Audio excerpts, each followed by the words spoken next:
I'm no carpenter. You'll notice that it's sort of bending down. My dad's Mk2 Escort, new project, Maude. Loads of oil on this side of the sun. Didn't work. Really cool. Absolutely over the moon with how it looks. All the whole GoPros are so useless in the cold. Yeah, really ripped. Really uncomfortable as well. It's not really the right way to do it. Got rush hour traffic to deal with. Hello and welcome to this video. I'm Marcus Hayes, and today you join me round at my garage. Got my dad's Mk2 Escort here that is still on daily duties, and she really needs a clean. Definitely have to do that soon. I've also got my new project here, which I still haven't come up with a name for yet. Massive shout out to everyone who's been suggesting names. There is one name that one of you guys suggested that is standing out to me at the moment. Also around the garage here today is Maude, my now ST170 powered Mk2 Escort moredoor. Now my week off work is fast running out. In fact, it's now Thursday, but I have been cracking on with a few things behind the scenes. So before we crack on with what we're doing today, I'll just bring you up to speed with what I've been up to. Now, I have been doing a couple of bits on Maude, which I'll show you in a minute, but just check out how tidy my garage is now. Got the engine hoist and engine stand packed away, and the new project now does fit in this garage. For me to make the new project work, it does have to live in here. Obviously, once I get Maude back on the road and I start daily in her, my dad's Mk3 will be going back in its garage. One thing I did yesterday to make it a bit easier to get everything in here is fit another shelf up there. I'm no carpenter. You'll notice that it's sort of bending down towards that side, but yeah, it's strong enough, especially with these pillars that I've put in. And yeah, as you can see, I've got so much more storage space now. Now, I was actually planning to start working on the new project this week, but Esther, my ST170 powered Mk1 Escort, is actually going in for a repair in 2 days. And that's gonna mean that I'm gonna have some temporary extra garage space. So I'm gonna crack on with a new project when I've got that space to play with. If I need to take anything out of the car or empty the boot of all the spares, then I will be able to do that and store those in Esther's garage, and then still keep the new project in this garage. So as I mentioned, I have been spending a bit of time on Maude over the last few days. You'll see that she now has a brand new battery, which means I won't have to keep removing my dad's Mk3 Escort battery whenever I need to start Maude. I have now got the catch can piping all back in, although I am still using this Halford's coolant bottle as a catch can. I think now that Maude's engine bay is starting to look a bit more tidy, it is time to maybe get a proper catch can. Another little change I made in here is the TPS wiring is now hooked up with a proper 3-pin multi-plug, and I got that multi-plug from Car Builder Solutions. They do various multi-plugs like that. I did notice the other day loads of oil on this side of the sump, and if you've been watching my videos, you'll know that I've had endless problems with sump leaks, but it actually turned out to be my mechanic's oil pressure gauge that I had hooked up. I don't like to screw it in too tight because it's quite awkward to get in there to remove it. So yeah, that was just weeping. And now I've refitted the oil pressure switch and wired that back up. Now, Maude's engine still falls flat on her face whenever you try and really put your foot down. And there is one thing I've tried so far to try and cure that, which didn't work, but I'll explain about that in a minute. Into the cockpit. And I've now got the ECU wiring all wired up properly. I've used solder and heat shrink. And yeah, I've got the ECU itself velcroed to the switch panel and tied up the wires, so they're a little bit neater, although it does still look like a suicide bomber's backpack. And I stole that description of my wiring. One of you guys commented in a recent video. Still got my shift light wiring here to hook up to the ECU, and I've still got the launch control to hook up as well. But yeah, the ECU itself is now permanently wired up. While we're talking about the ECU, when I was looking through the settings, I noticed that even though I'd copied the VVT map from Esther's map, I hadn't actually turned the VVT on in the software. So I did that, and that didn't make any difference to how she was running. But then when I had another look, I noticed that the input, which is LS3 on the Motorsport Electronics loom, is plugged in to the VVT solenoid. Yeah, that input didn't actually have VVT selected, so I did that, and that also didn't change how she was running. But I do have a couple of tricks up my sleeve that hopefully will make her run a little bit better before she goes to the dyno, but I'll explain all about that in a future video. Been thinking a bit more about my throttle pedal and I think I need to put some sort of stop at the top. Maybe I can hook up one of those blocks that's supposed to hold the throttle cable, and then it will sort of lean away slightly from the bulkhead, and then, you know, the pedal will be at this height rather than this height. But yeah, I'll worry about that another day. Now, I do have some bits I want to work on in Maude's interior in this video, but I'll talk about that in a minute. Go around to Maude's boot. Oh, I've actually got my rubbish in there, but you'll see now that I've removed the old fuel pump. I showed you in the last video that I've got the fuel pump mounted, but I have added one of those multi-plugs to the pump now as well. Again, got this from Car Builder Solutions, and it means that if I ever need to remove the pump or replace the pump, I can just unplug it rather than having to cut wires. So yeah, that's looking really tidy. And I've got the wiring now going around the back of the tank here, and it sort of tucks in to there and then goes along under here. So yeah, really tidy now, and it means in the future I'll actually be able to use my boot, whereas before I was worried about things leaning on the pump. Just chuck that back in there. I'm waiting until I go back to work next week because they've got big bins in the car park. So for now, the rubbish can stay in Maude's boot. So now I'm going to turn my attention back to Maude's interior, and I've got a really, really cool part to fit. So what I have here is Maude's dash top, which I removed a while ago, and it was in an absolute state. It had some serious cracks going on here, and this has been very kindly repaired and flocked by TJB Motor Services. TJB Motor Services do a whole host of jobs, including welding and fabrication, rally car preparation, as well as servicing, parts fitting, MOTs and that sort of thing. And they also do flocking. It's fair to say it was an absolute mission to get this dash top looking as good as it does. Spent a lot of time, you know, getting rid of the cracks and making it good before they could even start the flocking process. But yeah, I am over the moon with how this looks. Really cool, furry finish to it.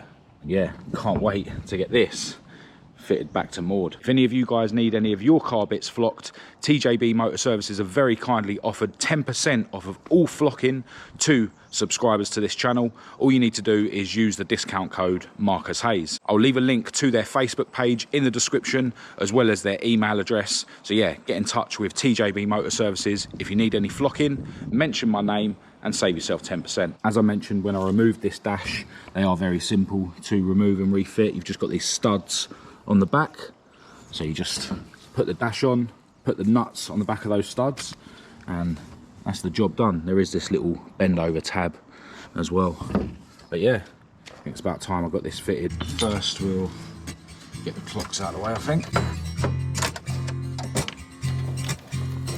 Give the dash a wipe while I've got the opportunity.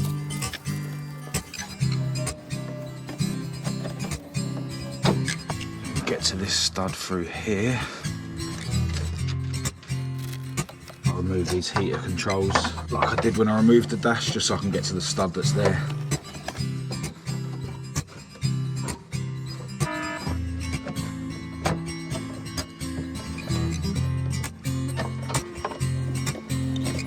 Yeah, it's actually a little bit easier to get to through there. Just had to disconnect the speedo cable though to move the clocks out of the way. And I think we've got two more. One there, one over there.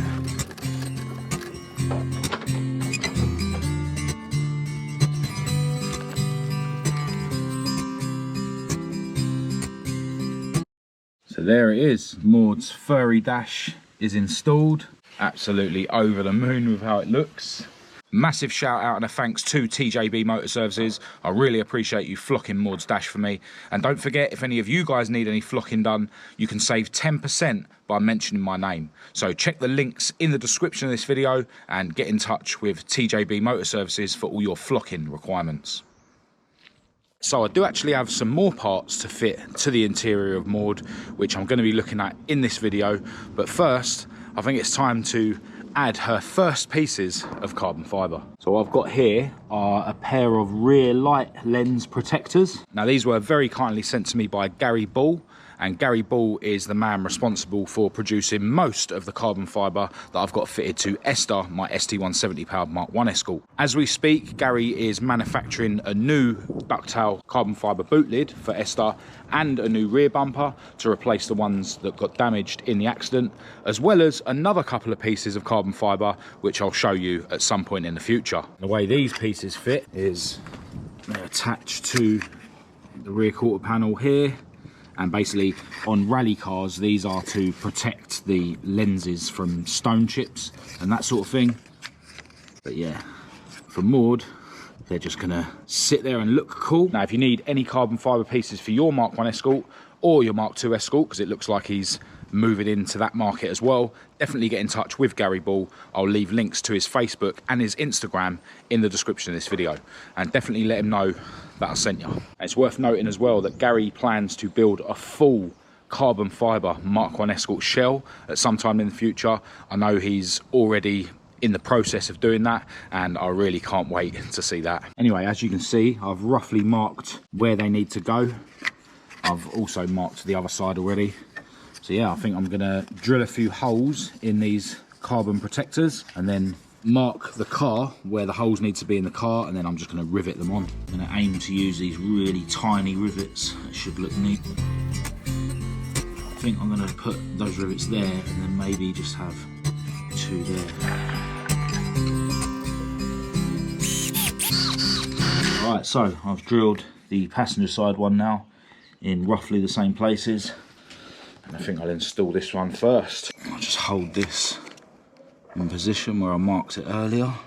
Should just be able to put a dot on each of the holes with a Sharpie. Sweet. Alright, so the battery died on the GoPro, but I've got all the holes drilled now and I've pulled the tape off. So let's get the rivet gun out and get this rear light protector fitted. GoPros are so useless in the cold. Lets you get down to like 30% and then dies. And my phone is nearly dead as well. But right, so that's the passenger side lens protector fitted. I'm going to crack on with the driver's side now, and then hopefully the GoPro battery would have charged a little bit. Alright, so I've now got 35% in this GoPro battery, so who knows how long it's going to last. But my beautiful girlfriend Kat has just arrived with an obligatory Costa coffee. Back on the iPhone, the GoPro died at 34%, which is annoying. But yeah, got the driver's side carbon lens protector fitted now. I think these things look so cool. Very rally car. And yeah, Maude's first pieces of real carbon fibre. Now what I was going to be cracking on with next today is replacing Maude's very worn out bucket seats. I've actually had these Cobra Monacos since I bought Esther. About 18 years ago. These were actually fitted to Esther when I got her, as were these Luke harnesses, and yeah, they are really tatty. To be fair, this is the passenger one, so it's not so bad, but if you look at the driver's side one, yeah, really ripped and tatty, really thin. Even where it's not ripped, it's really thin, and yeah, really uncomfortable as well. I've had to buy these sort of pillows which make them bearable, but they don't make them comfortable by any means. Now my friend Garry, with the purple 100E with the Zetec turbo lump in it that I helped him get running a few months ago, very kindly gave me a pair of bucket seats that he no longer wants. And here they are. They're not matching, but they are way better than the ones that I've got fitted to Maude. This is a Sparco Sprint, which is actually the same as I've got fitted to Esther, although these are an older design. And then I've got this Sparco Corsa, which is a better seat than the Sprint, I think. Now the problem I've got is this Corsa has only got the holes for side mounts, whereas the Sprint has got holes on the side and on the underneath. Now the way I've fitted these Cobra Monacos and the Sprints that are in Esther is basically I've got metal bars going across from one frame to the other, and then I've drilled holes in that metal bar and then, you know, just screwed into the seats. But I'm obviously unable to do that with the Sparco Corsa. And to be honest, with the Sparco Sprints that are in Esther, I've kind of ruined the rails by trying to mount them that way. It's not really the right way to do it. I know with rally cars, they sort of get rid of this original seat cross member and weld in metal bars and then weld tabs to those bars so that you can bolt into the seat, or bolt a side mount to and then bolt into the side of the seat. And I'm actually wondering if I could get some of those universal side mount brackets, and if I carefully remove this rail, you know, the sliding rail piece from these brackets, so that I've literally just got this bit left and this bit left, I'm wondering if I'm able to bolt those universal seat mount brackets to those, because the problem is that with Escorts it's not flat. You know, you've got this bit here and then it goes down and then across, so that's why you can't just put the universal seat mounts in. But you know, from here along there is obviously flat, so I'm wondering if, as I say, cut the rail off and just bolt those universal brackets to these brackets. Do let me know in the comments if that's something that any of you guys have done, because I think that would be quite a simple way for me to adapt these original rails to run those universal brackets. But unfortunately, it does mean that I'm not going to be able to fit these seats today. Alright, so back in my dad's Mark III for the journey home. Actually managed to leave the garage before it got dark today, although I've still got rush hour traffic to deal with. Before I go, I want to send another massive thanks out to TJB Motor Services for doing such an epic job on Maude's dash. And don't forget, if any of you guys are in the market for any flocking, then definitely get in touch with TJB Motor Services and quote my name for 10% off. Also, massive thanks again to Garry Bull for the rear light protectors for Maude. And if any of you guys need any carbon fibre pieces for your Mk1 Escort or potentially your Mk2 Escort, because it seems like he's starting to do Mk2 bits as well, definitely get in touch with Garry Bull and let him know that I sent you. Also, massive thanks again to my friend Garry for giving me those bucket seats. They're definitely going to be a vast improvement over the ones that I've got currently fitted to Maude. I just need to figure out how I'm going to mount them. So that's all I've got for this video. If you did think it was any good, please do give it a thumbs up and a share. If you didn't, give it a thumbs down. Click subscribe to keep up to date with all my future uploads, and check the links in the description to my social media and my website. I'll also leave my email address down there for anyone who wants to contact me. Massive thanks as always to each and every one of you for your continued support on my channel. But other than that, until next time, thanks for watching.